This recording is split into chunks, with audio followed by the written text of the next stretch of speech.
Olá, pessoal! Hoje nós falaremos sobre sais minerais. Bom, por volta de 90 elementos químicos conhecidos na crosta terrestre, 25 são considerados essenciais à vida. E esses elementos estão inseridos nos alimentos tanto de origem vegetal como de origem animal. Porém, eles podem conter outros elementos além desses 25 essenciais. E o que é essencial? Essencial é aquele elemento ou substância que é necessária para o bom desenvolvimento do organismo, todavia, ele não é produzido pelo próprio organismo e necessita ser obtido através da alimentação ou suplementação. Também pode estar presente nos alimentos como um contaminante durante a colheita, durante o processamento, armazenamento ou se apresentarem como aditivos alimentares adicionados de forma intencional em quantidades excessivas ou tóxicas para o organismo. De acordo com o dossiê de minerais, os minerais são substâncias nutritivas indispensáveis ao organismo, pois promovem desde a constituição dos ossos, dentes, músculos, sangue e células nervosas até a manutenção do equilíbrio hídrico. Os minerais são, no mínimo, tão importantes quanto as vitaminas, para auxiliar a manter o organismo em perfeito estado de saúde, porém, como o organismo não pode fabricá-los, deve-se utilizar fontes externas, como alimentação e suplementação. Após serem incorporados ao organismo, os minerais são então transportados por todo o corpo e eliminados na excreção. Os minerais são compostos orgânicos e são considerados os outros elementos que não são o carbono, o hidrogênio, o oxigênio e o nitrogênio, e encontram-se em quantidades relativamente baixas nos alimentos. Todavia, a quantidade necessária para que ela exerça suas funções no corpo também não é tão grande, tá? Então, é uma quantidade também muito pequena, mas essa quantidade é essencial para que ocorram funções essenciais dentro do seu corpo, assim como nos animais, nos vegetais, que vão se tornar alimentos. E também são essenciais para muitas reações enzimáticas.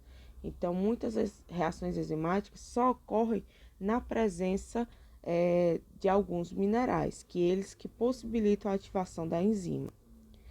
Como principais, cálcio, fósforo, potássio, magnésio, sódio, cloreto, ferro, sendo que as quantidades menores que são necessárias são as de ferro, iodo, zinco, selênio, estânio, flúor, cobre e cromo.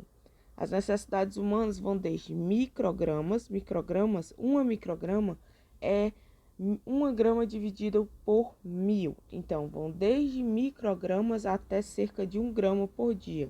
Então, não são quantidades muito grandes que são necessárias para as dietas. Segundo o FENEMA 2010, a toxicidade causada pela ingestão elevada de minerais essenciais é menos comum, embora a ingestão excessiva de sódio seja um fator importante para a hipertensão. Aqui nós vamos falar de alguns aspectos nutricionais e também toxicológicos dos minerais, dos principais. O cálcio, como primeiro exemplo, ele tem a função de mineralizar os ossos e dentes e proporcionar a dureza e resistência tanto dos ossos como dos dentes. Participa da coagulação sanguínea, formação de hormônios e neurotransmissor. O efeito da sua eficiência, aumento do risco de osteoporose, hipertensão e alguns tipos de câncer. E como efeitos adversos da ingestão excessiva, nós temos que ela é rara, porém ela pode causar cálculos renais e síndrome do leite alcalino. E como exemplos de fontes de cálcio, nós temos o leite, os derivados, como iogurte, queijo, Também os leites fortificados com cálcio, tofu, couve e brócolis. O fósforo, de símbolo P, tem função de também mineralizar os ossos, a síntese de DNA e RNA, síntese de fosfolipídios, lembram de fosfolipídios da aula de lipídios? Metabolismo energético e síntese celular. Como a sua deficiência ela é rara por ocasião de sua ampla distribuição nos alimentos e a ingestão deficiente pode prejudicar, no caso, a mineralização, a dureza e resistência dos ossos. Como efeito adverso do excesso de ingestão, podem ter enfraquecimento dos ossos, cálculos renais, diminuição na absorção de cálcio e ferro, deficiência de ferro e zinco pela alta ingestão de fitato. Porque geralmente os alimentos que possuem grandes quantidades de fósforo também possuem uma substância denominada fitato, que se torna um antinutricional, ou seja, ele dificulta a ingestão, a absorção de outros nutrientes. Como fontes alimentares, temos praticamente todos os alimentos, mas geralmente alimentos com alto teor proteico, como carne, laticínios, cereais, bebidas à base de cola, são fontes mais ricas do que a maioria dos alimentos. Em relação ao magnésio, ele é cofator, ou seja, ele vai funcionar se ligando a enzimas específicas para ativar essas enzimas e elas possam exercer sua função. Sua deficiência também é rara, exceto em algumas situações mais clínicas, e o paciente em recuperação em cirurgia cardíaca costuma ter uma baixa quantidade de magnésio em seu organismo. E se for ingerido quantidade excessiva, o que é raro, exceto quando há consumo exagerado de suplementação de magnésio, que não seja via alimentação, causa problemas intestinais como diarreia, cãibra e náusea. E como fontes alimentares principais, nós temos vegetais verdes, folhosos, leite e grãos integrais. Já o sódio, ele é o cátion, ou seja, o elemento de carga positiva que mais está predominante ou mais existente no líquido extracelular, fora das células, controla o volume deste líquido e a pressão sanguínea e é necessário para o transporte de muitos nutrientes para dentro e para fora da célula. Lembra da chamada bomba de sódio e potássio? Que ela faz esse processo de diferença de concentração entre o meio dentro da célula e fora da célula para poder levar nutrientes. Efeito da deficiência, apesar de rara, ela pode ocorrer quando há prática excessiva de esportes. A deficiência também acaba causando câimbras.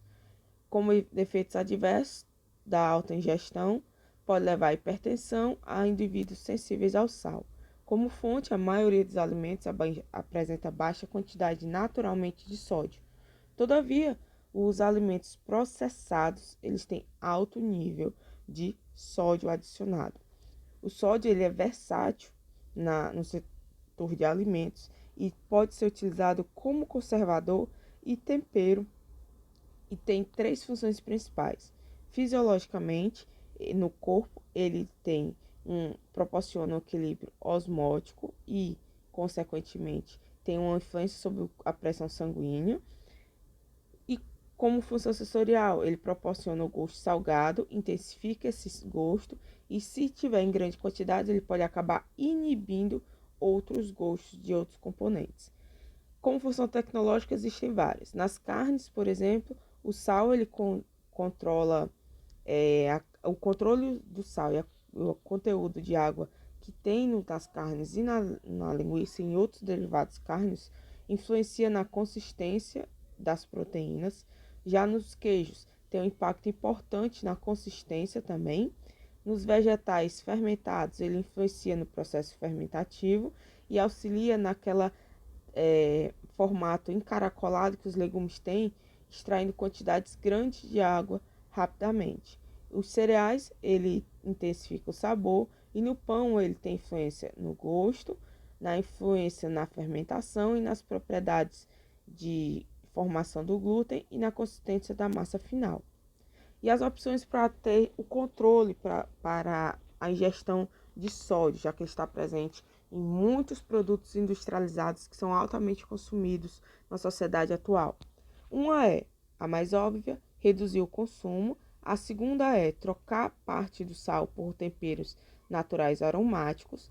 A terceira é utilizar os chamados substitutos de sódio, como por exemplo o cloreto de sódio, porém o cloreto de sódio tem um gosto amargo. Também pode ser utilizado técnicas de emulsão especial em que se consegue aumentar a salinidade dos produtos, sem ter que adicionar sal extra. Já o ferro ele tem várias funções, principalmente como constituinte da hemoglobina e da mioglobina, que são utilizados no transporte de oxigênio no corpo. Como efeitos da sua deficiência, tem-se fadiga, anemia, prejuízo da capacidade de trabalho, enfraquecimento e enfraquecimento do sistema imunológico. E se ingerido em quantidade excessiva, tem alto risco de neoplasia e doenças cardíacas. E já como fonte alimentar, nós temos vários grupos alimentares, desde carnes, cereais, alimentos fortificados, feijão e vegetais verdes e folhosos. O zinco, de sigla ZN, ele é também cofator, ele regulariza a expressão gênica. E como efeito de sua deficiência, nós temos problemas de crescimento, prejuízo na cicatrização de alguma ferida, retardo na maturação, enfraquecimento da resposta imune.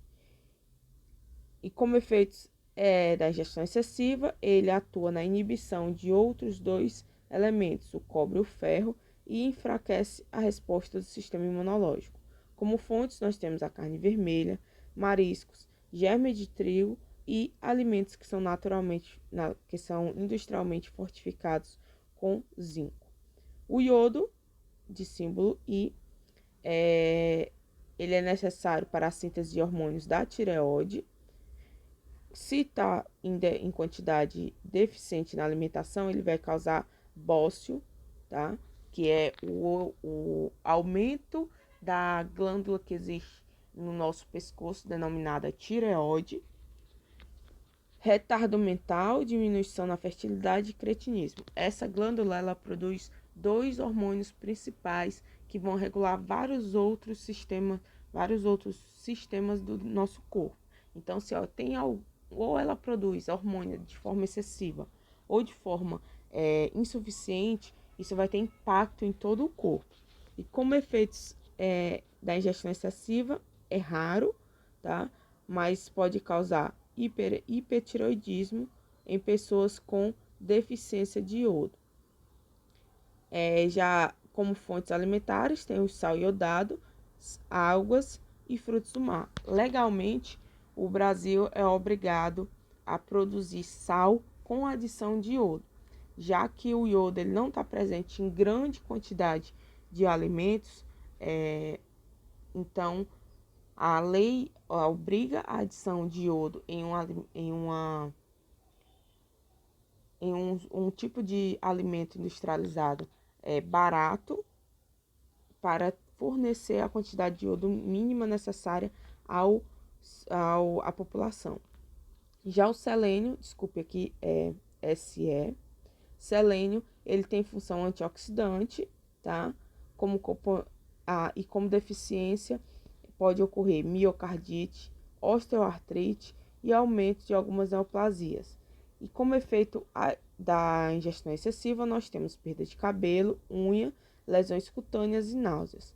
E como fontes alimentares, os solos com altos níveis de selênio, que vão para os vegetais, e as carnes de animais suplementadas com selênio. O chumbo, falei aqui sobre o chumbo, mas o chumbo não é um nutriente, então ele não tem função no corpo do humano. Ele tem como efeitos da deficiência, não tem nenhum, porque ele não é um elemento. E como efeitos adversos da ingestão excessiva, nós temos problemas comportamentais e de aprendizagem em crianças, anemia e danos renais. Fontes que você pode se contaminar, tá, com chumbo, alimentos em latas soldadas com chumbo, ou seja, de forma incorreta, exaustão de carros e também alguns esmaltes de cerâmica. Então, é uma contaminação de uma substância que não é um elemento, não é um nutriente. O mercúrio também ele não é um mineral, então, com uma ingestão excessiva pode causar dormência, perda de visão e danos nos rins. E, como fontes alimentares, alguns tipos de peixes. Aqui algumas referências, faça os exercícios, envie suas dúvidas e até a próxima aula.